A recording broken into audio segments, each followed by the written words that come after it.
kaibigan, Janrel Casimero, sinuwerte lang. Okay. Kung bakit, ipapaliwanag ko natin. Okay, syempre nga po, nagdidiwang po ang Kangkong Nation sa pagkapanalo po kanina ni Janrel Casimero. Okay? So, isa-isahin po natin bakit ko po sasabihin sinuwerte lang siya.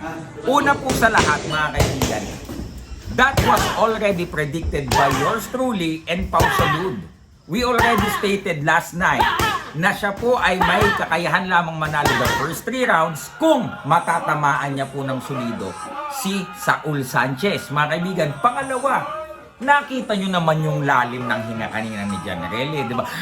Di ba? Ang lalim na ng hinga. O alam nyo yan, mga taga-boxing industry, alam nyo na yan, di ba? Huwag na kayong magkaila. Ito naman mga kaibigan, alam naman po natin, kayo Jason, ikaw Tata, at kami lahat dito ng mga dating mong kasama, alam naman natin yung taktika mo. Golpe di gulat na ginawa mo din kay Uguni, yung last mong kalaban. Pero si Uguni mga kaibigan, dumistansya. Ang mali naman ni Saul Sanchez, nagstay siya inside the pocket.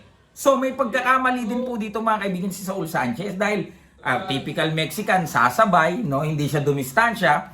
Well, hindi ko naman na itatanggi no. Nagkausap kami ni Saul Sanchez, sabi ko sa kanya, they will try to knock you out the first 3 rounds. Sabi po ng kampo nila, we are aware of that, mga kaibigan. Yun po ang sabi nila. So akala naman namin, alam niya na itatry siyang i-knock out ni Janrel Casimero ng mga unang rounds. Kaya lang sumabay eh.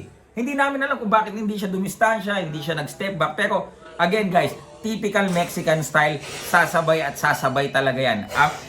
Nakita nyo naman, no? Staying inside and parang giving Casimero a free hit. No? Para bagang sinabi, suntukin mo ko. Yun lamang ang pagkakamali ni Saul Sanchez, mga kaibigan. Pero kung yan po, mga kaibigan, ay alam ni Janrel, natatagal, alam ni Janrel na may tibay, magi-step back yan. Pupukpuk lang yan yung style niyang golpe di gulat kung alam niya, mga kaibigan, na may chance siyang tapusin yung kalaban niya the first round. Yun lang yun. He just got lucky. Iba po ang naging outcome niyan. Bakit? Kanina lang, round 1 pa lang. Ang lalim na po ng hinga ni Casimero. Yun po ang mga dahilan kung bakit po natin masasabi na sinuwerte lang si Janrel Casimero, mga kaibigan. Again, sinuwerte lamang po siya.